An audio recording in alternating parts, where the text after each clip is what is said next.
ये तो सारा का सारा ताज उठा के पाकिस्तान के सर पे रख दिया जाएगा, ऐसा भी नहीं होने जा रहा। अमेरिका का प्रेशर पाकिस्तान पे बढ़ेगा। पहले ऐसी मिलती जुलती बात हिलरी क्लिंटन भी कर चुकी हैं कि जिस तरीके से वही फंडेड them। पहली बात तो यह है कि मुझे सवाल पूछने वाले ये इतने जाहिल हैं, इसका मतलब यह है कि international media is so unethical.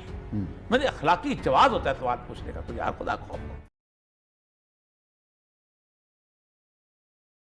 उन्होंने सिविल सोसाइटी के लोगों से मुलाकात की और उस मुलाकात की बस अहमियत यह है कि डोंगप डोनचंग ये उसमें मौजूद थे सिविल सोसाइटी की मुलाकात में, जो कि जलावतन गवर्नमेंट है तिब्बत की, जो कि नई दिल्ली में, तो उनके जो नुमाइंदे हैं नई दिल्ली में, और जो सिंग योंग जो कि जलावतन हुकूमत के सरबराह या सदर या वजीर जो भी उनका हेड करता है, उसका इलेक्शन लड़ने जा रहे हैं, वो उस सिविल सोसाइटी के ग्रुप में मौजूद थे। अलग मुलाकातें इनकी, और ये दलाई लामा के नुमाइंदे हैं, ये 40 साल से उनके साथ हैं और बड़े उनके क्लोज, ठीक है।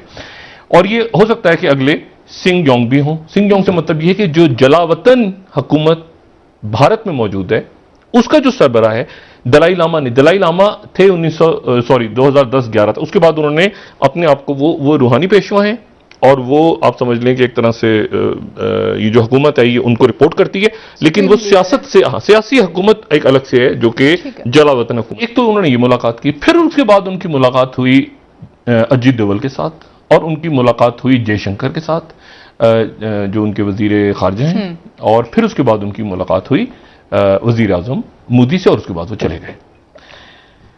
अच्छा, जो अजीत डोवल से मुलाकात हुई वो 1 घंटे की मुलाकात में क्वाड, अफगानिस्तान, सिक्योरिटी इश्यूज, ये इश्यूज क्या डिस्कस हुआ हम नहीं जानते। प्रेस रिलीज भी नहीं है, नहीं, ठीक है, बस अब इलाके के ऊपर ही। तो अगर आप सेक्रेटरी ब्लिंकन को और अजीत डोवल से, तो अगर आप दो बड़ी ताकतें दुनिया की, तो अगर आप समझें कि सेक्रेटरी स्टेट हैं एंथनी ब्लिंकन और चाइना के वजीर खारजा हैं वांग यी, तो सेक्रेटरी ब्लिंकन की मुलाकात हो रही है अजीत डोवल के साथ, और अजीत डोवल का जो मुतबादिल चाइना के नजदीक है वो है मुल्ला अब्दुल गनी बरादर। तो मुल्ला अब्दुल गनी बरादर और अजीत डोवल की आज के दिन दो बड़ी सुपर पावर्स के वज़राए खारजा से मुलाकात हुई। आज का दिन इस हवाले से याद रखा जाएगा। अच्छा, अब सवाल यह पैदा होता है कि अब जनाब पाकिस्तान से क्या बात होती है, क्योंकि ज़ाहिर ऐसा तो नहीं है कि इंडिया को अगर उन्होंने इस तरह से बात इंडिया से की है तो सारा का सारा ताज उठा के पाकिस्तान के सर पे रख दिया जाएगा, ऐसा भी नहीं होने जा रहा। अमेरिका का प्रेशर पाकिस्तान पे बढ़ेगा। ब्लिंकन जो है अमेरिका के सेक्रेटरी खारजा, वो इंडिया में आके तो तिब्बत के लीडरों से मिल रहे हैं। अब तिब्बत आपको पता है एक डिस्प्यूटेड टेरिटरी है, चाइना उसको अपना हिस्सा मानता है, अमेरिका कहता है कि नहीं ये इंडिपेंडेंट है, और इंडिया क्योंकि बगल बच्चा है इस वक्त अमेरिका का, तो वो ये कह रहे हैं कि जनाब तिब्बतियंस जो कह रहे हैं इंडिया उसको सही कह रहा है। तो वहाँ पर ब्लिंकन ये कह रहे हैं इंडियंस को कि हम अफगानिस्तान में आपको साथ लेके चलेंगे, और तिब्बतियन से भी ये कहा कि जनाब आप अपना मामला जो है उसको गर्म रखें।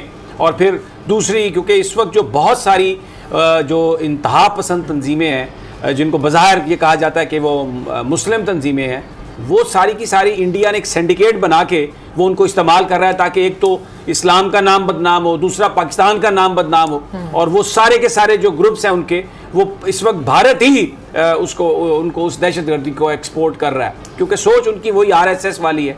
तो ब्लिंकन वहां पर अपने दांत तेज कर रहे हैं इंडिया में। देखिए सर, बेसिकली बहुत से जो लोग हैं वो ये समझते हैं कि अमेरिका यहाँ से एक्चुअली जाने नहीं चाहता था, ठीक है। ये जो अमेरिका ने अचानक से एकदम से इनखला का प्लान बनाया, और एक ऐसा, बल्कि प्लान है ही नहीं है, इनखला किया है किसी प्लान के बगैर, उसका एक जो सबसे बड़ा रीज़न है वो चाइना और CPEC है। अब डेफिनेटली सी बात है, अगर इनखला करता है अमेरिका यहाँ से अचानक, तो इंस्टेबिलिटी आएगी अफगानिस्तान में, उसका इम्पैक्ट किधर जाएगा, उसका इकोनॉमिक इम्पैक्ट होगा पूरे रीजन के ऊपर। उसका हम अफगानिस्तान के बिल्कुल साथ हैं, हम हमारा मुल्क है, और बहुत से और भी हमारे हवाले से सवाल किए जाते हैं कि तालिबान के साथ मुज़ाकरात और सारी चीजें। सही कह रही हैं आप, इंस्टेबिलिटी होगी, CPEC नहीं चल सकेगा, उसका इम्पैक्ट हम पर आएगा। तो मेरे ख्याल में चाइना ने जिस तरीके से तालिबान को लेकर चल रहा है, पाकिस्तान का एक अहम किरदार है इसके ऊपर, और चाइना जिस तरीके से तालिबान को लेकर चल रहा है, बहुत सी खबरें ऐसी भी आ रही थी कि अगर खुदा न खास्ता कोई इंस्टेबिलिटी होती है अफगानिस्तान में, तो चाइना जो है वो अपनी फोर्सेस भी भेज सकता है। तो इस हवाले से अगर चाइना ये चीजें कर रहा है और उसको अंदाजा है कि आने वाले दिनों में अमेरिका या कोई भी जो है वो इस तरह का इम्पैक्ट दे सकता है, यानी कि इंस्टेबिलिटी ला सकता है अफगानिस्तान में, तो आई थिंक ये बहुत जरूरी है, क्योंकि अक़वाम मुत्तहिदा की जो भी करारदादें मौजूद हैं, उसके हिसाब से अगर कहीं पे भी कोई भी इंस्टेबिलिटी होगी दोबारा से जो है वो बमिंग की जा सकती है। लेकिन हमारी जो बहुत से और भी जो खबरें आ रही हैं वो ये आ रही हैं जो फिजाई हदूद के बारे में या इन चीज़ों के बारे में जो हमारे चाइना के साथ हमारे ताल्लुकात को ख़राब कर सकती है, हमारे अफगानिस्तान के साथ ताल्लुकात को ख़राब कर सकती है। मेरे ख्याल में उस हवाले की चीज़ों का क्लियर होना बहुत अच्छा। समी साहब, एक जो सवाल मेरे ज़हन में उठ रहा है, ये पिछले दिन अमेरिका ने बमबारी की है कंधार पे, तो उन्होंने कोई ना कोई तो फ़ज़ाई हदूद इस्तेमाल की होगी, इसके बारे में कोई खामोशी है हर तरफ, वो किसी न किसी रास्ते से गुजर के आए होंगे। वैसे ये तो बड़ा $1 मिलियन क्वेश्चन है और शायद इसीलिए देखें, मैं आपको बताऊं, बहुत सारी चीज़ें पब्लिकली नहीं करती हुकूमतें। मैं देख रहा था अमेरिकन मीडिया को कि जिसमें वो ये कह रहे थे, उनके जो सेक्रेटरी हैं, कि हमने उस रीजन में एक बेस ले लिया है, अड्डा हमें मिल गया है। अड्डा कहाँ पे मिला है उस हवाले से वो नहीं बता रहे। फिर कहीं पर थोड़ी सी ये खबर आई कि UAE में वो अड्डा मिल गया। अच्छा, अब अगर हम देखते हैं कि UAE से वो जहाज़ उड़े हों या उनके जो कैरियर हैं समंदर में वहाँ से वो जहाज़ उड़े हों, तो अफ़गानिस्तान पहुँचने के लिए ख़ासतौर पर कंधार के नज़दीक जो बॉम्बिंग हुई है, वो आपको जो टेरिटरी है वो पाकिस्तान की फ़ज़ाई हदूद के अलावा मुझे कोई और जगह समझ नहीं है। ईरान के ऊपर से तो वो गुजर नहीं सकते। जी जी बिल्कुल। तो ये एक सवाल है। अब हम इस चीज़ों को, हमारी जो हुकूमत है, हमारे जो इदारे हैं, definitely they are mindful of that, और वज़ीर आज़म बिल्कुल क्लैरिटी के साथ कह चुके हैं कि कोई हम इस्तेमाल नहीं होंगे। तो मुझे लगता है कि ये जो नेशनल सिक्योरिटी एडवाइज़र हमारे और जो DGISI हैं, ये जो अमेरिका रश किए हैं, ये शायद उस सिचुएशन को समझने के लिए, उसको रोकने के लिए, उससे बचने के लिए कोई बात डेफिनेटली हुई होगी कि हम या तो अगर इस्तेमाल होनी है पाकिस्तान की फ़ज़ाई हदूद, तो फिर वो अमेरिकन जो वहाँ पर इंटरेस्ट हैं उनके डिफेंस के लिए सिर्फ उसको आप कन्फाइन कर सकते हैं। ये गारंटीज चाह रहा होगा पाकिस्तान के वो आप तालिबान पर हमले के लिए इस्तेमाल नहीं करेंगे, क्योंकि अभी जो बॉम्बिंग हुई है ये तो अफगान नेशनल आर्मी की सपोर्ट से पहले ऐसी मिलती जुलती बात हिलरी क्लिंटन भी कर चुकी हैं कि जिस तरीके से वही फंडेड them। पहली बात तो है कि मुझे सवाल पूछने वाले पे ये इतने जाहिल हैं कि कहते हैं it's an international terrorist group. तो उससे नेगोशिएशन किसने की थी? मैंने की थी, इन्होंने खुद की, पाकिस्तान ने, अमेरिका ने की।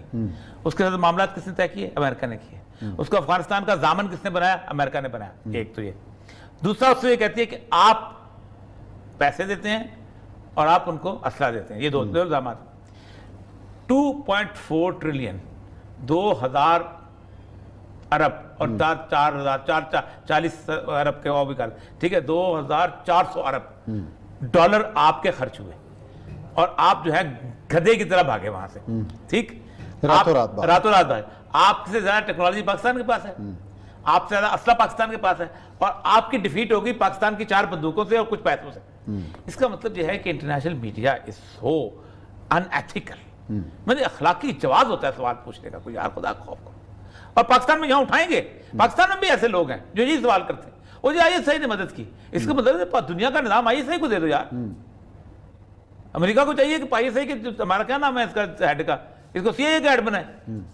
ऐसे क्यों रखा हुआ CIA का हेड बकवास किस्म का जो हार के चला जाता है? पेंटागन जो है वो उसकी फाइल जो है भाजपा वालों को, पेंटागन की फाइल भाजपा का पकड़ाए, आप हमें जीत के जाएंगे तो बेवकूफ के बेवकूफ चले आ रहे हैं। और वो आप उनको अफगान का एक्सपर्ट बुलाते हैं यहाँ पर कि ये क्या बात। तो असल मसला ये है कि बुनियादी तौर पर अफगानिस्तान की जंग जो है ये अब किसी के उस पर हजम नहीं हो रही। और वही मैं आपको बता रहा था कि उन्होंने फिर वहाँ पर उसको कहा कि इनको गिरफ्तार करो, मतवक्कल ने कहा। इसी तरह इसके भी बाकायदा एक्शन लेना। ये जो मज़ाहिया अदाकार है ना, इस मज़ाहिया अदाकार के पास वैसे भी कंधार शहर के अंदर अच्छे खासे मुख्तलिफ इसकी कत्ल वारत की हिस्ट्री भी है अपनी जगह।